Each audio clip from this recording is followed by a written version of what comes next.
Welcome students. आज का हमारा टॉपिक है what is educational psychology.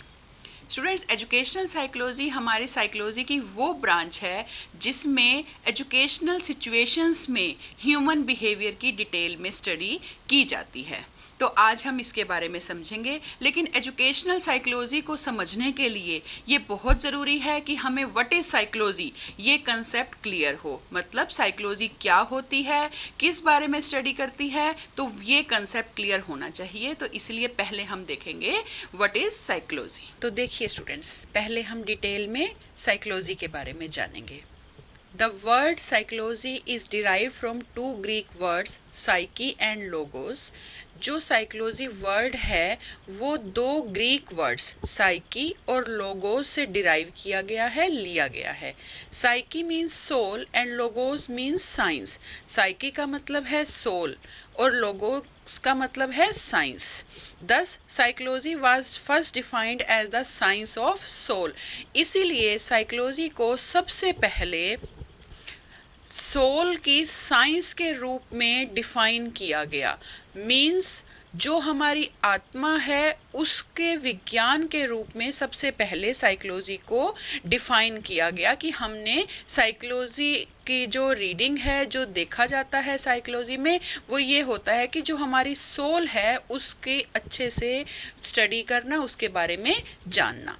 According to earlier psychologists, the function of psychology was to study the nature, origin and destiny of the human soul. जो earlier psychologist थे वो ये मानते थे कि साइकोलॉजी का जो फंक्शन है, जो साइकोलॉजी का कार्य है, वो ये है कि हम नेचर, ओरिजिन और डेस्टिनी के बारे में जाने। ये सब चीज़ें किसकी देखनी है? ह्यूमन सोल की, कि हम ह्यूमन सोल की नेचर, ओरिजिन और डेस्टिनी के बारे में जाने। ये जो जानने का कार्य है यही साइकोलॉजी का काम होता है। But soul is something metaphysical. लेकिन जो सोल है वो मेटाफिजिकल है। Metaphysical means students to define something that is beyond reality. मतलब वास्तविकता से भी ऊपर उठकर किसी चीज को डिफाइन करना। It can not be seen, observed and touched and we can not make scientific experiments on soul. ये जो सोल है हमारी, जिसके बारे में यहाँ कहा जा रहा है ह्यूमन सोल के बारे में कि साइकोलॉजी में हम उसकी स्टडी करते हैं, ये जो सोल है ना हम इसको देख सकते हैं, ना ऑब्जर्व कर सकते हैं, ना टच कर सकते हैं, ना हम इस सोल के ऊपर कोई साइंटिफिक एक्सपेरिमेंट कर सकते हैं। ये सिर्फ एक थिंकिंग की तरह स्टार्ट हुआ था। ये सोचा था कि हम ह्यूमन सोल की जो स्टडी करते हैं वो साइकोलॉजी की होगी। ये बिल्कुल अर्लियर साइकोलॉजिस्ट ने ऐसे कहा था। लेकिन धीरे धीरे इसमें चेंजेस आने लगे क्योंकि हम सोल की स्टडी नहीं कर सकते। In the 18th century, psychology was understood as the science of mind. देखिए स्टूडेंट्स, साइंस ऑफ सोल के बाद साइकोलॉजी को साइंस ऑफ माइंड के रूप में जाना जाने लगा। William James defined psychology as the science of mental process. William James ने 1892 में साइकोलॉजी को इस तरह से डिफाइन करा कि जो हमारी साइकोलॉजी है वो हमारे मेंटल प्रोसेस का साइंस है। मींस इसमें हमने मेंटल प्रोसेस के बारे में जानना है, समझना है। But the word mind is also quite ambiguous as there was confusion regarding the nature and function of mind. लेकिन ये जो वर्ड है हमारा माइंड, ये भी अपने आप में क्लियर नहीं है, क्योंकि उस समय तक खुद माइंड के नेचर और फंक्शन के बारे में कंफ्यूजन थी। उस समय तक माइंड का क्या नेचर होता है, क्या फंक्शन होता है, इसके रिगार्डिंग साइकोलॉजिस्ट की और साइंटिस्ट की क्लैरिटी नहीं थी। इसीलिए इसमें भी साइकोलॉजी के इस मीनिंग में भी कंफ्यूजन रही। फिर उसके बाद आए मॉडर्न साइकोलॉजिस्ट। उन्होंने कहा, modern psychologist defined psychology as the science of consciousness. जो फिर मॉडर्न साइकोलॉजिस्ट आए उन्होंने साइकोलॉजी को साइंस ऑफ कॉन्शियसनेस के रूप में डिस्क्राइब किया, कहा। James Sully 1884 defined psychology as the science of the inner world. James Sully ने साइकोलॉजी को साइंस ऑफ इनर वर्ल्ड कहा। William Wundt defined psychology as a science which studies the internal experiences. William Wundt ने भी इन्हीं की बात को आगे बढ़ाते हुए ये कहा कि साइकोलॉजी इस तरह का एक विज्ञान है, साइंस है, जो कि हमारे इंटरनल एक्सपीरियंस के बारे में रीड करती है, बताती है, खोज करती है। But there are 3 levels of consciousness. लेकिन कॉन्शियसनेस के भी 3 लेवल्स होते हैं, which are conscious, subconscious and the unconscious. कि 3 लेवल कौन कौन से हैं? हमारे कॉन्शियस, सब कॉन्शियस और अनकॉन्शियस। इनको 3 को ये हमारे कॉन्शियसनेस के लेवल होते हैं। And so this definition also was not accepted by some. लेकिन इन विलियम वुंड और जेम्स सुली की ये डेफिनेशन भी अधिकतर साइकोलॉजिस्ट के द्वारा एक्सेप्ट नहीं करी गई। उन्होंने इस चीज़ को स्वीकार नहीं किया कि जो हमारी साइकोलॉजी है वो कॉन्शियसनेस की साइंस है, कॉन्शियसनेस के बारे में रीड करना, समझना साइकोलॉजी होता है। इसके भी अगेंस्ट या इसको ना मानने वाले भी काफ़ी लोग हुए, काफ़ी साइकोलॉजिस्ट हुए। The psychology first lost its soul, then its mind and then its consciousness। तो इस तरह से स्टूडेंट्स हम कह सकते हैं कि साइकोलॉजी ने सबसे पहले अपनी सोल को खोया, फिर अपने माइंड को और फिर कॉन्शियसनेस को। इसका मतलब ये है स्टूडेंट्स कि जब सबसे पहले साइकोलॉजी को साइंस ऑफ सोल के रिगार्डिंग इस तरह से डिफ़ाइन किया गया, वो भी ज़्यादा दिन तक नहीं चला। फिर उसको एज ए माइंड करा गया और फिर as a science of consciousness जब एक्सप्लेन किया गया तो उसके कंट्राडिक्टरी काफ़ी बातें आई। अब जो है at present only its behaviour exist. अब सिर्फ इसका बिहेवियर एग्जिस्ट करता है। William McDonnell defined psychology as the science of behaviour. William McDonnell ने साइकोलॉजी को साइंस ऑफ बिहेवियर के रूप में परिभाषित किया। W.B. Pillsbury and J.B. Watson also defined psychology as the science of behavior। W.B. Pillsbury और J.B. Watson ने भी साइकोलॉजी को साइंस ऑफ बिहेवियर के रूप में परिभाषित किया और यही सबसे ज़्यादा मान्य रूप है हमारी साइकोलॉजी का। Main psychology science of behaviour के रूप में जानी जाती है। Behavior generally means overt activities which can observed and measured scientifically। Behavior क्या होता है स्टूडेंट्स? जनरली हमारी वो एक्टिविटीज़ हैं जिनको हम देख सकते हैं, साइंटिफिकली मेजर कर सकते हैं। मतलब ये हमारी ऐसी चीज़ है जो कि बाहर सबके उसमें दिखती है। हमने किसी का भी बिहेवियर ऑब्जर्व करना है, समझना है, तो साइंटिफिकली हम उसे ऑब्जर्व कर सकते हैं, मेजर कर सकते हैं। But one's behaviour is always influenced by his experiences. लेकिन इस बात का हमें ध्यान रखना होगा कि किसी का भी जो बिहेवियर है वो हमेशा उसके एक्सपीरियंस से इन्फ्लुएंस्ड रहता है। मीन्स उसे जो भी एक्सपीरियंस होता है वो उसके व्यवहार पर ज़रूर असर करता है। So when we study one's behaviour we must also study his experiences. इसीलिए जब अगर हम किसी के बिहेवियर की स्टडी कर रहे हैं तो ये बहुत ज़रूरी है कि हम उसके एक्सपीरियंस के बारे में भी स्टडी करें, उसके एक्सपीरियंस भी जानें। Psychology should therefore be defined as a science of behavior and experiences on human beings। B.F. Skinner. तो B.F. स्किनर ने कहा था कि इसीलिए हम साइकोलॉजी को साइंस ऑफ बिहेवियर और एंड एक्सपेरिमेंट ह्यूमन बींग्स के ऊपर जो उनका बिहेवियर है और जो उनके एक्सपीरियंस है उसकी स्टडी को, उसके विज्ञान को जो हम देखते हैं वो साइकोलॉजी होती है। यही सबसे मान्य रूप है। यही जो लेटेस्ट हमारी जो साइकोलॉजी की डेफिनेशन आई थी, जो B.F. स्किनर ने और इन्होंने पिल्सबरी ने, वैटसन वगैरह ने जिस तरह से इन्होंने साइकोलॉजी को साइंस ऑफ बिहेवियर कहा, इसी रूप में आज तक साइकोलॉजी को समझा जा रहा है। तो साइकोलॉजी का अर्थ हुआ, साइकोलॉजी का मीनिंग हुआ मानव व्यवहार का अध्ययन करना, मानव व्यवहार के बारे में पूर्ण रूप से जानना। Study of human behaviour in scientific man. तो स्टूडेंट्स अब हम इसमें आगे जानेंगे what is educational psychology. Educational psychology is that branch of psychology in which the findings of psychology are applied in the field of education. Educational psychology हमारी psychology की वो branch है जिसमें जो फाइंडिंग्स हैं हमारी साइकोलॉजी की वो अप्लाई होती हैं एजुकेशन के फील्ड में।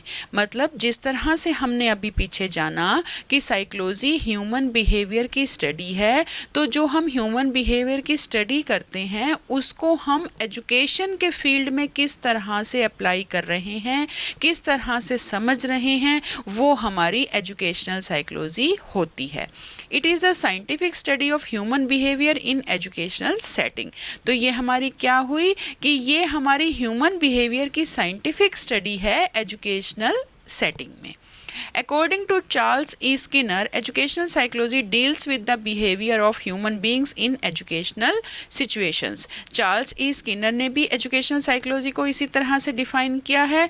उन्होंने ये कहा कि educational psychology ह्यूमन बीइंग के बिहेवियर के साथ डील करती है एजुकेशनल सिचुएशंस में। मींस जब हम एजुकेशनल सिचुएशन में ह्यूमन बीइंग के बिहेवियर को स्टडी कर रहे हैं साइंटिफिक वे में, तो वो हमारी एजुकेशनल साइकोलॉजी है। Thus, educational psychology is a behavioral science with two main references, human behavior and education. तो इस तरह से हम ये कह सकते हैं कि जो educational psychology है वो हमारी behavioral science है जिसके दो main reference है, human behavior and education. In the words of E.A. Peel, educational psychology is the science of education. E.A. Peel ने भी इसी तरह से इसको डिफाइन किया है। वो कहते हैं educational psychology जो है हमारी science of education है। मतलब education की science के बारे में जानना educational psychology होता है। Education by all means is an attempt to mold and shape the behavior of the pupil. Education by all का मतलब है कि ये हमारा एक अटेम्प्ट है। हमारा एजुकेशनल साइकोलॉजी जो होती है ये एक हमारी अटेम्प्ट होती है कि प्यूपिल के बिहेवियर को हम किस तरह से मोल्ड करते हैं और शेप देते हैं। It aims to provide desirable changes in him for all round development of his personality. एक बच्चे के पर्सनैलिटी डेवलपमेंट के लिए जो भी चीज़ें हमें करनी है, जो चेंजेस उसके अंदर लाने हैं कि उसका ऑलराउंड डेवलपमेंट हो, तो यही करना एजुकेशनल साइकोलॉजी का मुख्य उद्देश्य होता है। The essential knowledge and skill to do this job satisfactorily is supplied by educational psychology. जो ज़रूरी हमें नॉलेज चाहिए, जो स्किल चाहिए इस जॉब को सेटिस्फैक्टरीली करने के लिए, वो सब हमें एजुकेशनल साइकोलॉजी से मिलता है। मतलब एजुकेशनल साइकोलॉजी हमें गाइड करती है कि हम एजुकेशनल सिचुएशन में किस तरह से एक बच्चे का ऑलराउंड डेवलपमेंट करेंगे। In the words of E.A. Peel, educational psychology helps the teacher to understand the development of his pupils, the range and limit of their capacities, the processes by which they learn and their social relationships. E.A. Peel ने कहा कि educational psychology teacher को help करती है ये जानने में कि वो अपने प्यूपिल्स का, अपने स्टूडेंट्स के डेवलपमेंट के बारे में जाने, रेंज और लिमिट्स जो हैं उनकी कैपेसिटीज़ की, मतलब बच्चों में कितनी कैपेसिटी है जिनका हम ऑल राउंड डेवलपमेंट करना चाह रहे हैं, कर रहे हैं, उनके बारे में पता लगता है और उन प्रोसेसेस के बारे में पता लगता है जिससे कि वो सीखेंगे और उनके सोशल रिलेशनशिप्स बढ़ेंगे, मजबूत होंगे। तो इस सब के बारे में किस तरह से टीचर ने जानना है, कैसे बच्चों के डेवलपमेंट के बारे में उसे पता लगेगा और कैसे उसने बच्चे को हेल्प करना है, ये सब कुछ जानने में, करने में एजुकेशनल साइकोलॉजी टीचर की हेल्प करती है। In this way, the work of the educational psychologist resembles with that of an engineer who is a technical expert. तो इस तरह से हम कह सकते हैं कि जो एजुकेशनल साइकोलॉजिस्ट है उसका काम उस तरह से है जैसे कि एक इंजीनियर का होता है जो कि एक टेक्निकल एक्सपर्ट है। The engineer supplies all the knowledge and skill essential for the accomplishment of the job satisfactorily. For example, construction of a bridge. जिस तरह से इंजीनियर सारे नॉलेज और स्किल देता है जो कि ज़रूरी है अपनी जॉब को सेटिस्फैक्ट्री करने के लिए, मीन्स जो वो काम कर रहा है उसका रिजल्ट सेटिस्फैक्ट्री आए, अच्छे से आए, तो उसके लिए जितने भी उसको नॉलेज और स्किल्स देने की ज़रूरत है आगे अपने कोलीग्स को, अपने स्टूडेंट्स को जिनके साथ वो काम कर रहा है, कि जिस तरह से एग्जांपल है कंस्ट्रक्शन ऑफ ए ब्रिज, एक ब्रिज बनाते हुए टेक्निकल नॉलेज की जितनी ज़रूरत है वो एक एक्सपर्ट इंजीनियर अपने बाकी सभी साथियों को देता है। उसी तरह से यही काम एजुकेशनल साइकोलॉजिस्ट का है कि वो अपने स्टूडेंट्स के बारे में डिटेल बताता है, टीचर को हेल्प करता है कि किस तरह से स्टूडेंट्स के साथ डील करना है। देखिए यही बात आगे आ रही है। In the same way educational psychologist who is a technical expert in the field of education supplies all the information, principles and techniques essential for understanding the behaviour of pupil in response to educational environment and desired modification of his behavior to bring an all-round development of his personality.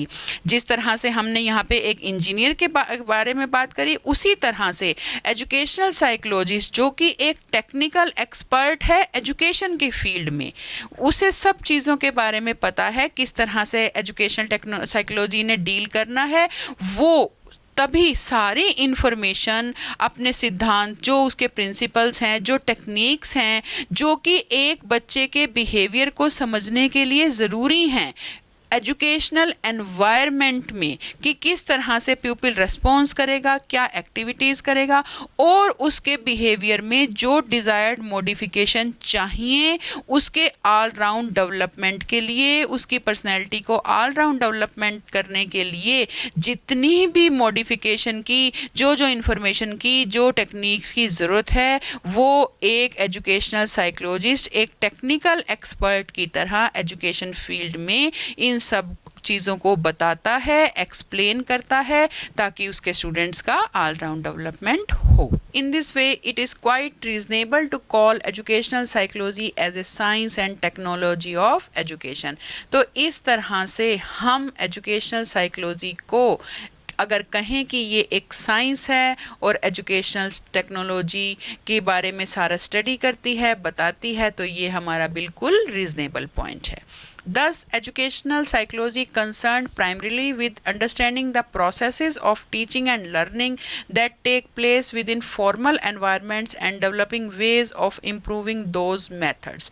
तो education psychology mainly किन चीज़ों के साथ हमारी concerned हुई, जो हमारे teaching और learning के process हैं, जो कि हमारे formal environments में होते हैं और उन वेज को इम्प्रूव करते हैं, मेथड्स को इम्प्रूव करते हैं, जिससे कि हमने बच्चे का ऑल राउंड डेवलपमेंट करना है।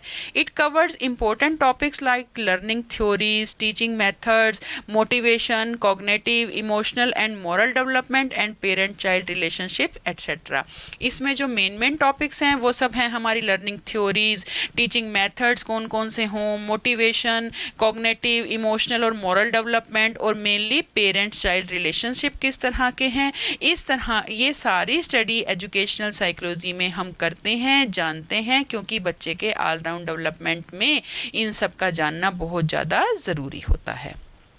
In short, it is the scientific discipline that addresses the questions why do some students learn more than others and what can be done to improve that learning. तो in short अगर हम ये कहें कि ये हमारा एक तरह का scientific discipline है जो कि हमारे इन questions का जवाब देता है कि कुछ स्टूडेंट्स बाकियों से ज़्यादा कैसे सीखते हैं, या what can be done to improve that learning, और उस लर्निंग को इम्प्रूव करने के लिए क्या करना चाहिए। तो इन सब चीज़ों के आंसर हमें एजुकेशनल साइकोलॉजी में मिलते हैं। तो स्टूडेंट्स ये है हमारी एजुकेशनल साइकोलॉजी। उम्मीद करती हूँ आज का टॉपिक आपको समझ आया होगा।